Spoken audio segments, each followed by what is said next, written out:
students, welcome to Sunil's tutorial. I'm Sunil Mirwani and today we'll be doing this chapter called as kinetic theory of gases. Let's derive Boyle's law using kinetic theory of gases. Derivation of Boyle's law. Now before we derive Boyle's law, let's first understand what is Boyle's law. Boyle's law states that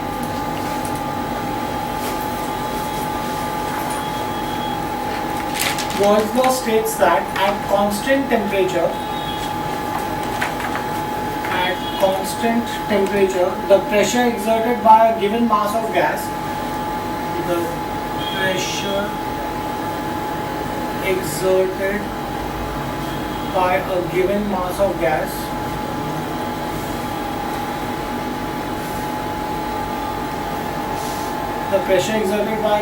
of gas is inversely proportional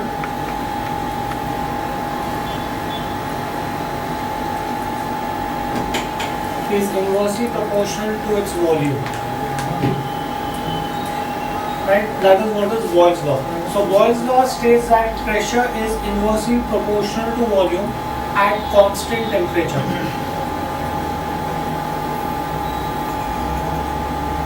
Thus, Boyle's law states that PV is equal to constant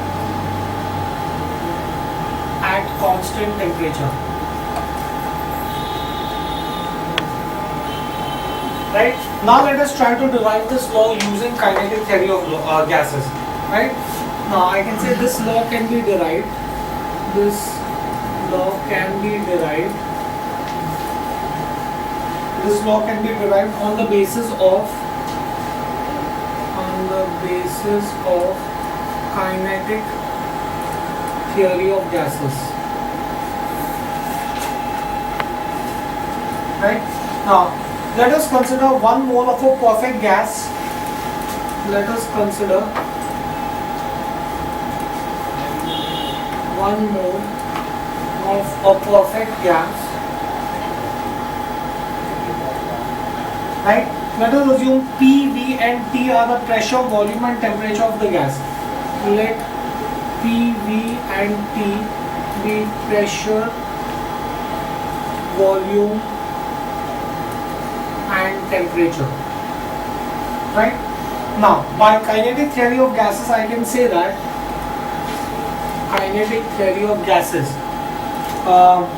the pressure exerted by a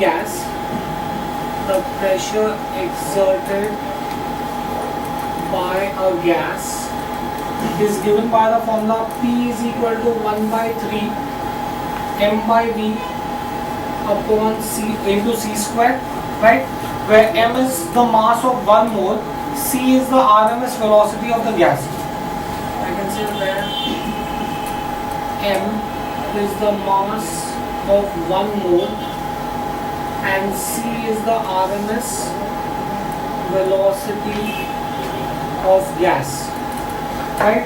In which case I can say that if I cross multiply, I'll get PV is 1 upon 3 mc square. Right? Now if I use Gass's law, what did I do here, guys? I just took the V on the other side. Okay. Now by Gass's law, I can say that for 1 mole of gas, PV is equal to RT, right? That means I can substitute this value of PV with RT. Therefore, I can say that RT is equal to 1 by 3 mc square, right? In that case, I can therefore say that C square is 3 RT upon m, right? Therefore, I could say that C is square root of 3 RT upon m, right? Now, where R and m are constants, R is Gass's constant and m is the mass of 1 mole of gas. Right in the beginning we said mass of a mole of gas, right? Where R and m are constants. Therefore, I can say that C is directly proportional to square root of T. Thus, I can say that the RMS velocity of a gas molecule is directly proportional to the square root of its absolute temperature. We just derived this. The RMS velocity of gas molecule is directly proportional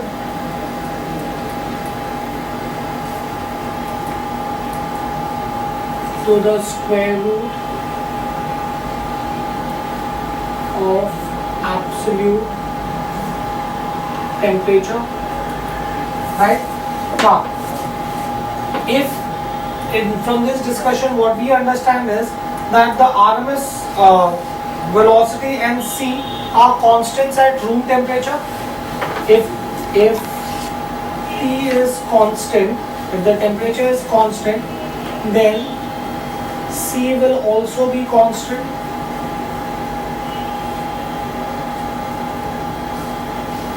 If T is constant, then C will also be constant. If C is constant, then I can say that, but we had said by kTg, by kinetic theory of gases, PV is 1/3 mc square. M is constant, and we said that at room temperature C is also constant. At room temperature will be constant, hence C will also be constant, right?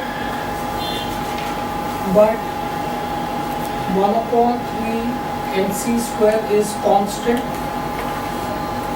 Therefore, I can say that PV is constant.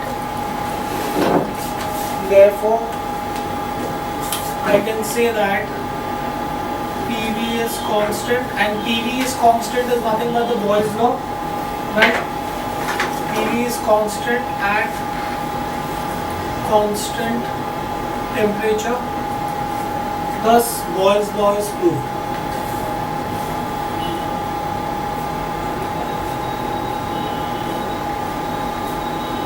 Right? That's how you prove Boyle's law using kinetic theory of gases. Next, what do we understand by specific heat?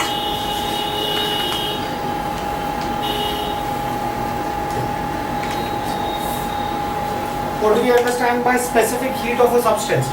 Specific heat of a substance is defined as the quantity of heat required to raise the temperature of unit mass through 1 degree Celsius or 1 degree Kelvin. How much heat should be supplied to unit mass so that its temperature increases by 1 degree centigrade? Right? Specific heat of a substance is defined as quantity of heat required to raise the temperature of unit mass, raise the temperature of unit mass by 1 degree Celsius or 1 degree Kelvin. Right? The amount of heat required to raise the temperature of unit mass by 1 degree is called as specific heat. Right? Now, the heat supplied to unit mass is used for two purposes. One, to perform external work during expansion. Two, to raise the temperature of the body. This heat which I am going to supply to the body, the quantity of heat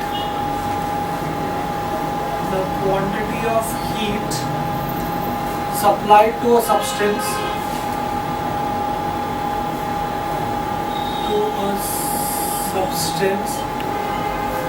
is used for two purposes. One, to perform external work during expansion.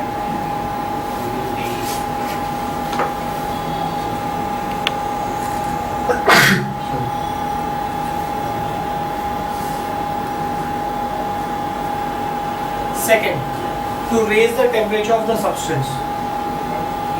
To raise the temperature of substance. Right? So what does the first point mean? When you supply heat to a substance, the pressure and the volume would change. If the temperature changes by Boyle's law, if the temperature is constant only, then PV is constant. If temperature changes, pressure and volume will change. as pressure and volume changes, there will be expansion or contraction of gas. There will be expansion of gas because it will expand, right? So some amount of heat energy is used to expand the gas and some amount of heat is used to raise the temperature of the substance. Fine, do we get this thing clear? Right? Now in the case of gases, even a small amount of heat supplied and if even a small amount of heat is supplied, there will be a change in temperature accompanied with a considerable change in volume of the gas, volume and pressure of the gas. In case of gases, even if small amount of heat is supplied, even if small amount of heat is supplied, there will be a small change in temperature. There will be a small change in temperature accompanied by a large change or a considerable change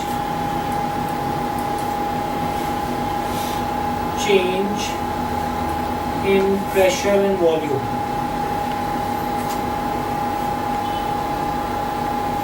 Right? Now, it is therefore necessary to specify the condition under which the gas is heated. When you heat a gas, temperature will change, but the pressure and volume will also change. And there will be a large amount of change in the pressure as well as volume when you heat a gas. Right? Hence, it becomes necessary to specify the condition under which gas is heated. You can say that, hence, it is necessary to specify the conditions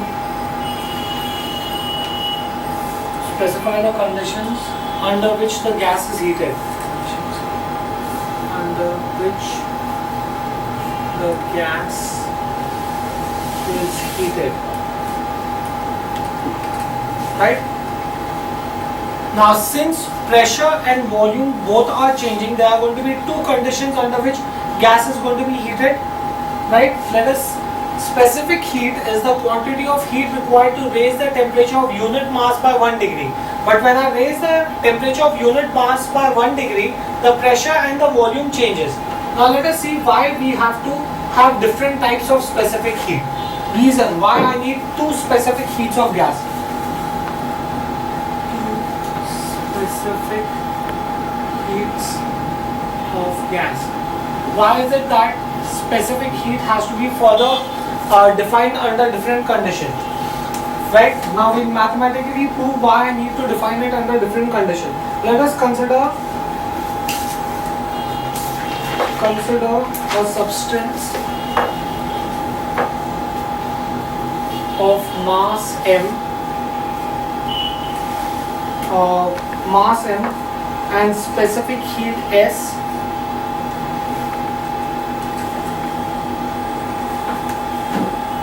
heated to such a temperature heated such that its temperature raises by theta. Heated such that its temperature rises by theta degrees. Right? Let us assume that Q is the quantity of heat absorbed by the substance to raise the temperature. Let Q be the quantity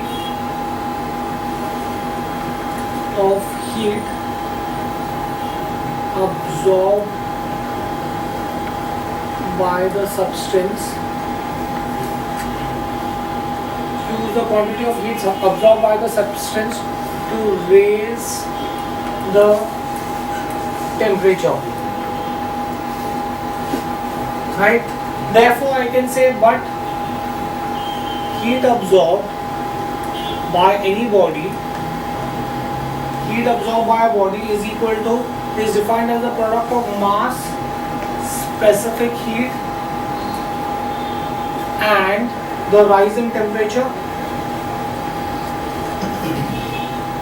Therefore, I could say that Q is equal to mst, right? Therefore, I could T0. Here we assume the temperature to be theta. Therefore, I can say S is equal to Q upon m theta, right? Now, this equation is used to calculate the specific heat of the substance. Now, consider a gas enclosed in a cylinder. A gas enclosed in a cylinder. Consider a gas enclosed in a cylinder fitted with an airtight piston. Fitted with airtight piston. Now, what are the different things that can happen to this? Right? If the gas is compressed suddenly under adiabatic conditions, if the gas is compressed suddenly under adiabatic conditions,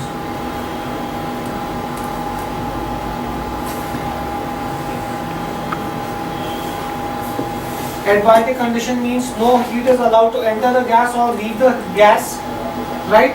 If the gas is compressed, then what will happen to the temperature? The molecules of gas will come close to each other. There will be more collisions between the molecules of gas, and hence the temperature of gas will increase. So if the gas is compressed suddenly under adiabatic condition, heat is not allowed to enter the system or leave the system, then I can say that the temperature of gas will increase. Then the temperature of gas will increase.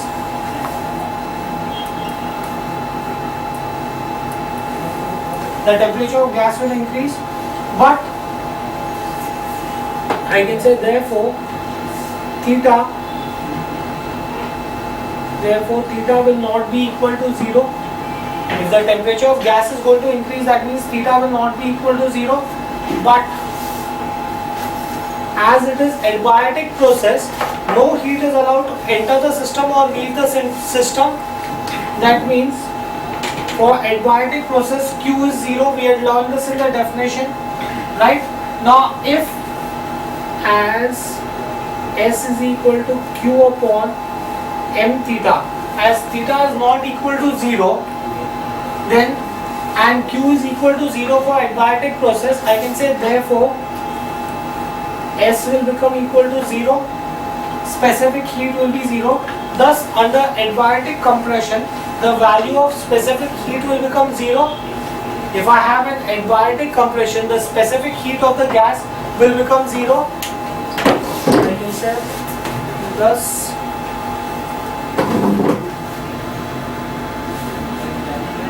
under adiabatic conditions, S will become equal to 0 under adiabatic conditions, under condition of compression. So under adiabatic compression, the value of S will become equal to 0. Now let's perform the same experiment a second time to show you that there will be two values of specific heat under different conditions. Now, the same gas is heated very slowly, is heated very slowly and is allowed to expand, right? Let the same gas, let us assume that the same gas is heated in such a way,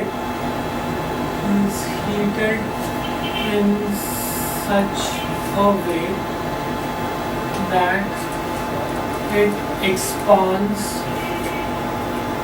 slowly. I'm going to expand the gas, I'm going to heat the gas, and as a result of it, there's going to be, the gas is going to expand. Now, let us assume that if the gas expands, there will be more volume. If there is more volume, the molecules of gas will be further away from each other. Hence, there will be less collisions. If there are less collisions, then the temperature of gas will fall. Kinetic energy will decrease, and hence the temperature of gas will fall.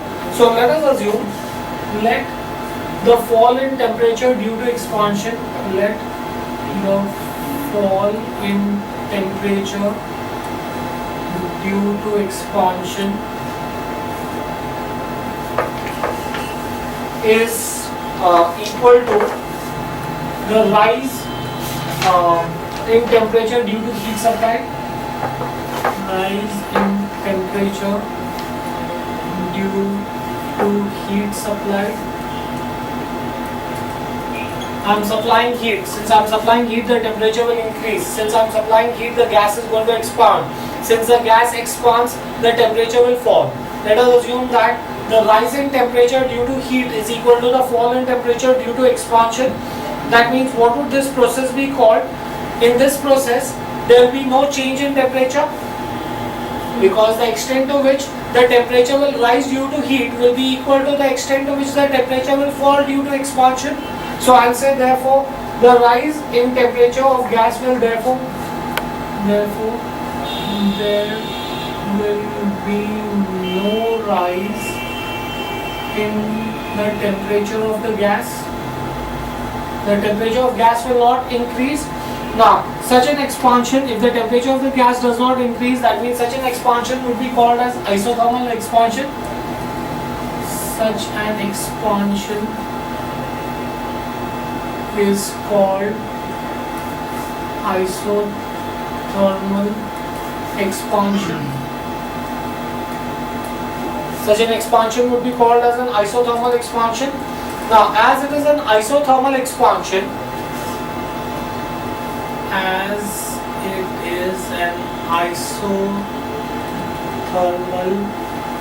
expansion, Q will not be equal to 0, right? Because some amount of heat is being supplied to the system, but in an isothermal expansion, theta will be 0.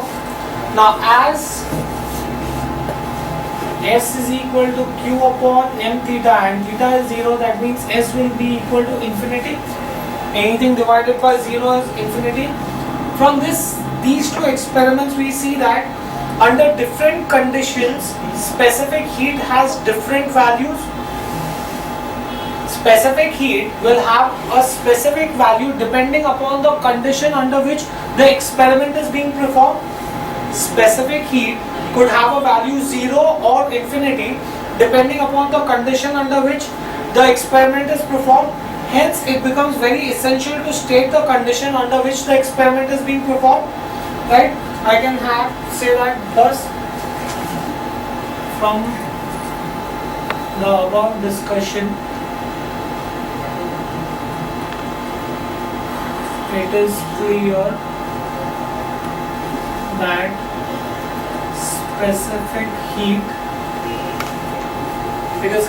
specific heat can have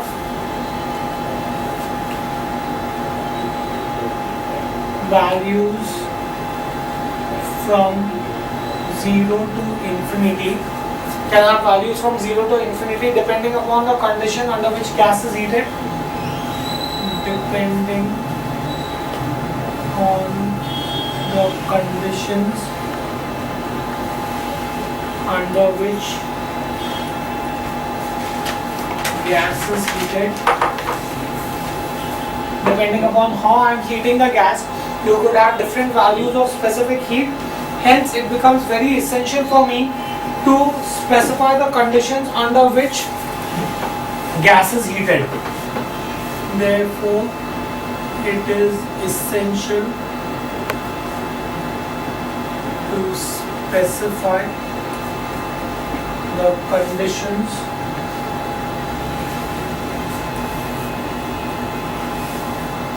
of volume and pressure under which gas is heated,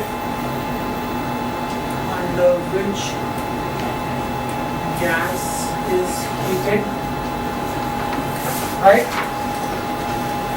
Therefore, we define by defining specific heat,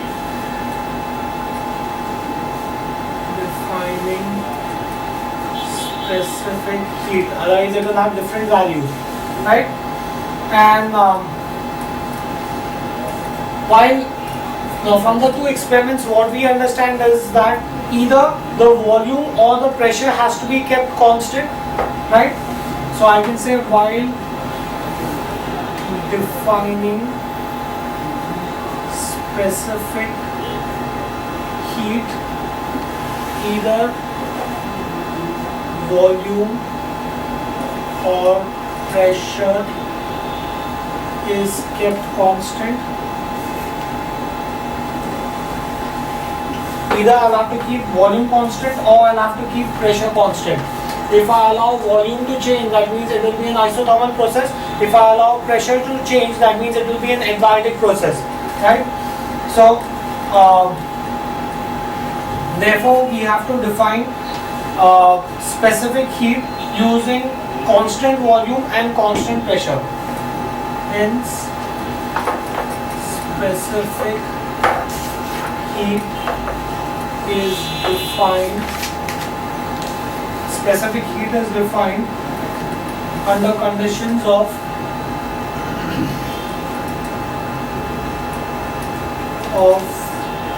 constant volume and constant pressure. Now, do you understand why we need to have two different definitions of specific heat? Because depending upon the condition under which the experiment is performed, you will have different value. Hence, you have to specify the condition in the definition. So now my definition of specific heat will change. I will have multiple definitions. I will have specific heat. How do I define specific heat at constant volume?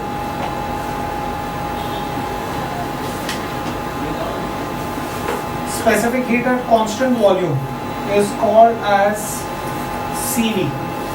Henceforth, I will refer to it as CV. It is the quantity of heat required to raise the temperature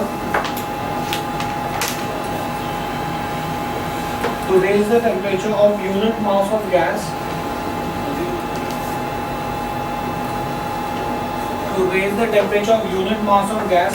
through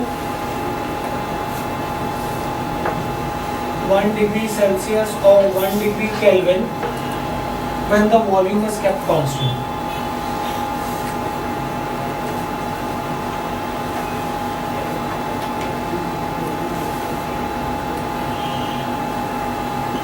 That is the specific heat at constant volume. Similarly, I can have specific heat at constant pressure.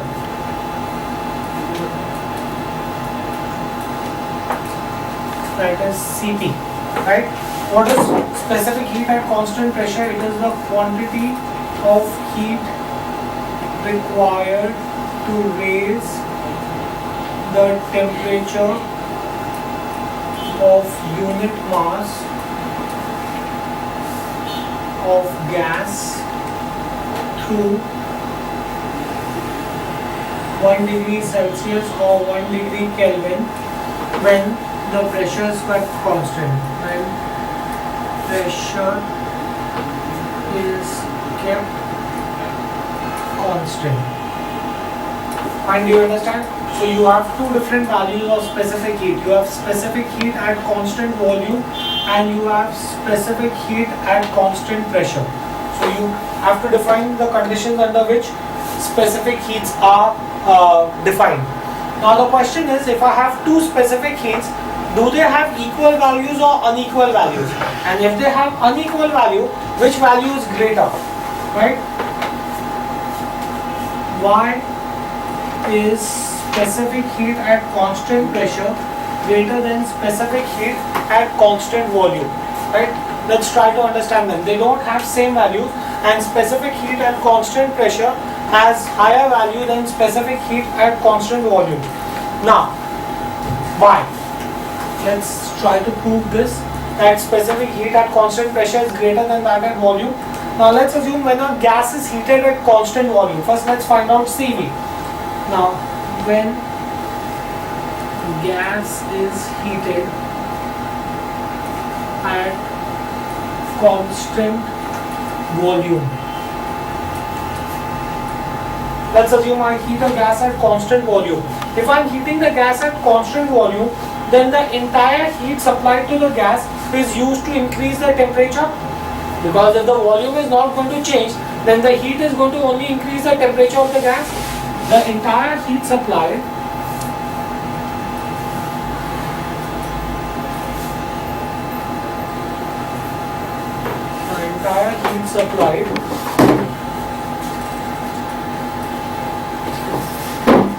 the entire heat supplied to the gas is used to increase its temperature.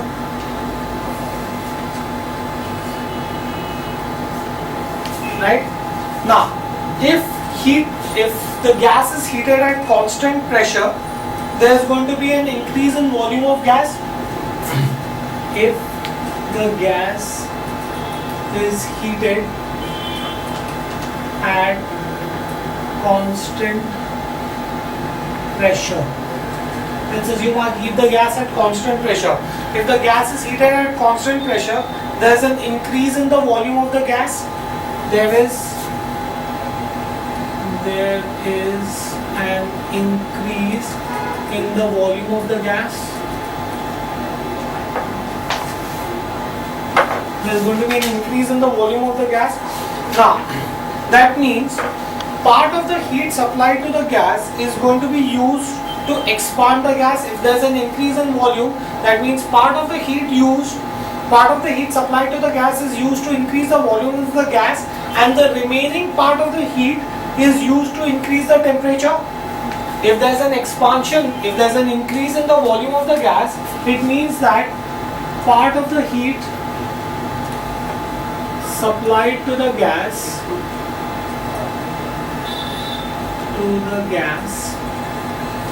is used to increase the volume of the gas, and the remaining part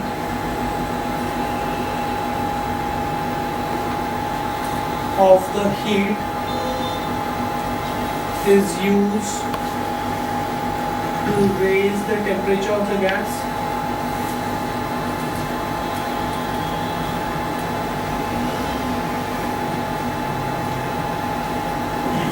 Right?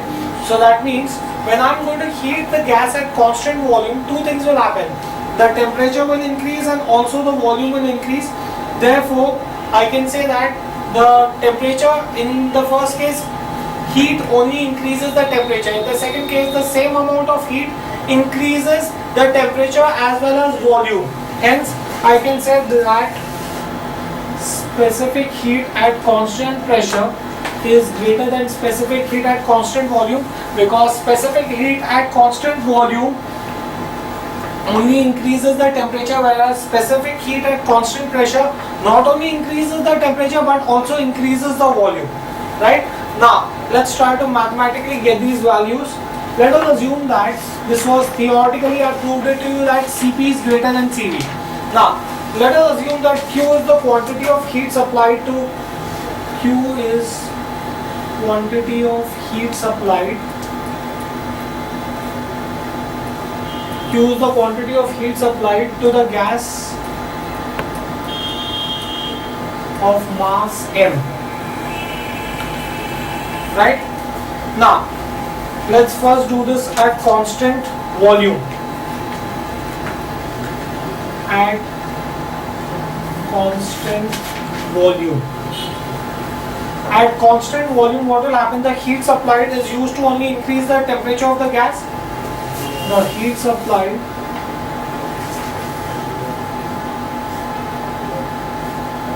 is used to increase the temperature of the gas by, let's assume, theta V. The temperature of the gas increases by theta V. Right? So in that case, I can say that specific heat, we had already derived that the formula for specific heat is Q upon m theta. So specific heat at constant volume will be Q upon m theta V. Right? Now let's consider the same experiment at constant pressure.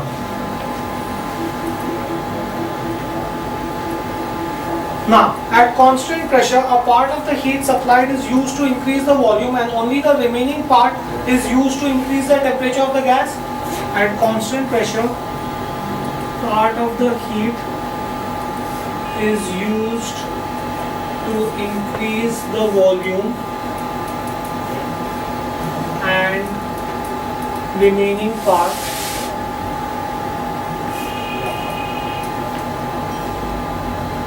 of the heat is used to increase the temperature by, let's assume it increases the temperature by theta p, right? So in that case I can say that Cp, specific heat at constant pressure, is going to be Q upon m theta p, right? Now it is very clear that, guys, in the first case the entire heat is used to increase the temperature. In the second case, partial heat is used to increase the temperature, right? That means from this discussion it is clear that since the entire heat is used to increase the temperature, that means delta V or theta V will be greater than theta P. The temperature will increase more at constant volume and will increase less at constant pressure, because at constant volume the entire heat is used to increase the temperature, whereas at constant pressure only part of the heat is used to increase the temperature. But now theta V and theta P are in the denominator. If theta V is greater than theta P, and we know that Cv is inversely proportional to theta V and Cp is inversely proportional to theta P, therefore Cp is going to be equal to Cv, right? Thus I have mathematically proved it to you that Cp is going to be greater than Cv. Specific heat at constant pressure is going to be greater than specific heat at constant volume. Fine, do we get this in clear? Theoretically as well as mathematically it can be proved that Cp is greater than Cv. Next, what are the units of specific heat?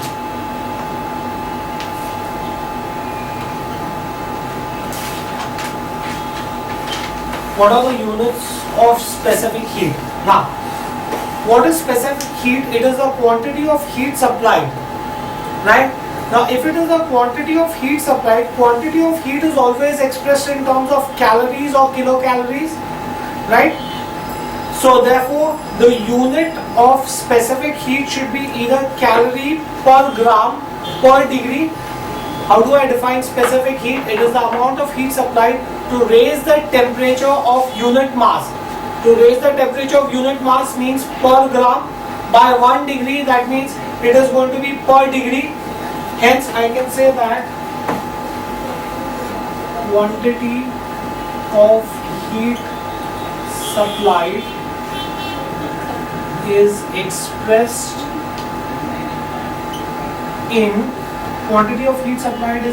in calories or kilocalories, right? Therefore I can say that the unit of specific heat as per its definition is quantity of heat supplied, so calories, per unit mass, grams, per unit rise in temperature. So per, either it will be degree Celsius or degree Kelvin, or it will be calories per gram degree Kelvin. So that will be my unit of specific heat. So how do I write this? This is going to be written as calorie per gram Celsius, and this is written as calorie per gram Kelvin. That's how I represent the units. Finally, we get this thing clear? Now, but we know that heat is also measured in terms of joules. The quantity of heat supplied can also be measured in terms of joules as heat is a form of energy. Is a form of energy. Heat is a form of energy. Hence, quantity of heat supplied hence can be expressed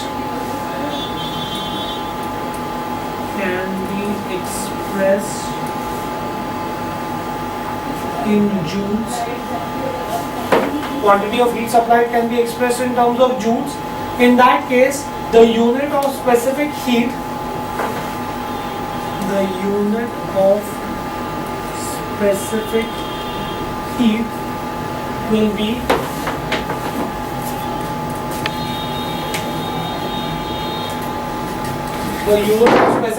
will be joules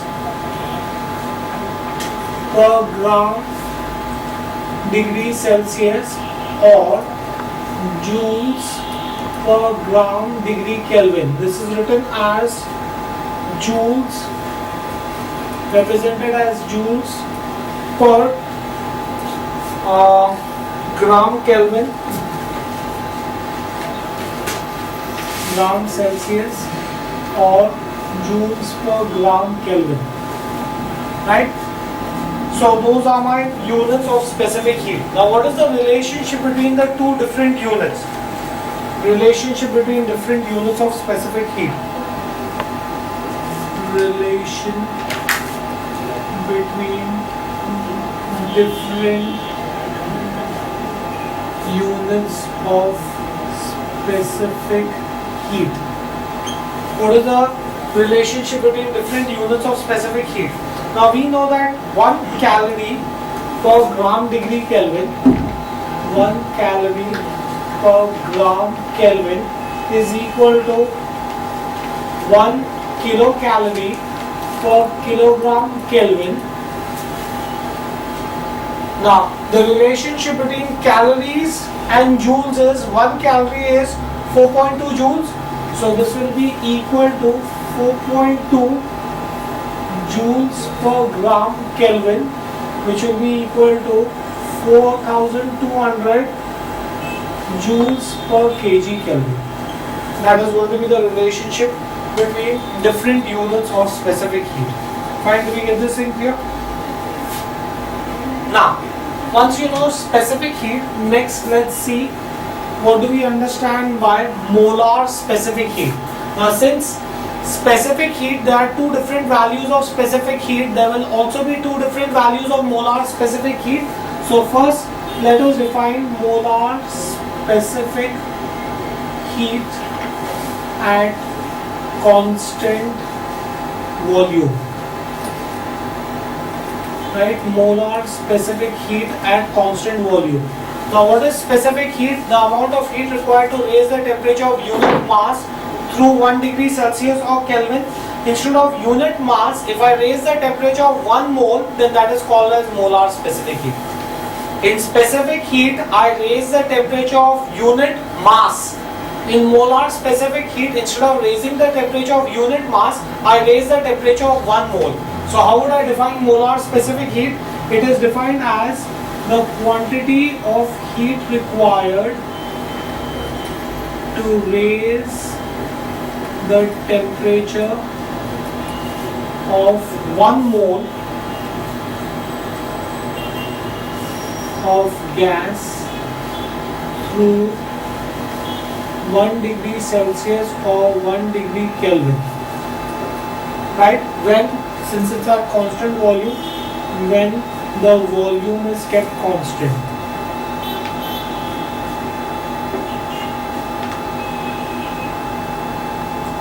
How do I represent it? It is represented with a capital C and V. That's my molar specific heat. For specific heat, you use small letter C. For molar specific heat, you use capital letter C. Right? Next, if I have molar specific heat at constant volume, I will also have molar specific heat at constant pressure. Molar specific heat at constant pressure.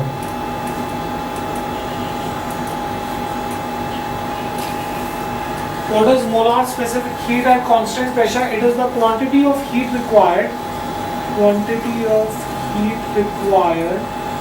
to raise the temperature of 1 mole of gas through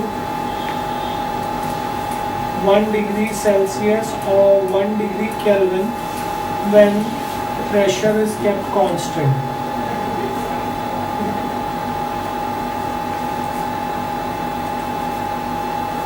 This is molar specific heat at constant volume, right? That means we'll